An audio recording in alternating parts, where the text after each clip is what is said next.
የጥላው መንገድ ክፍል 1 ባይተዋርነት። አዲስ ከተማ፣ አዲስ ፊት፣ ግን የቆየ ናፍቆት።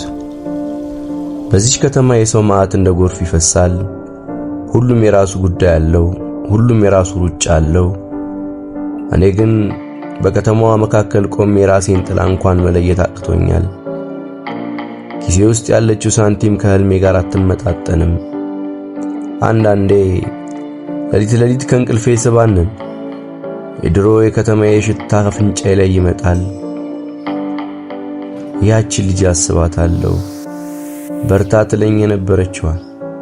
ድምጿ በጆሮዬ ላይ ያቃጭላል። እሷ እዚያ ነች፣ እኔ ግን እዚህ በሰው መሃል ብቻዬን ነኝ። ትላንት አሰልጣኝ ነበርኩ፣ ዛሬ ግን ራሴን ለማሰልጠን እየታገልኩ ነው። መኖር ማለት መተንፈስ ብቻ ሳይሆን የተሸከሙትን ህልም በደረሰበት ቦታ ማድረስ መሆኑ የገባኝ ዛሬ ነው። ዛሬ አንድ ውሳኔ ወሰንኩ። እጄ ላይ ካለችው ትንሽ ነገር ትልቅ ታምር ለመፍጠር። ግን አንድ ትልቅ እንቅፋት ከፊቴ ተደቅኗል። ያልጠበቅኩት ሰው ደጃፌ ላይ ቆሟል።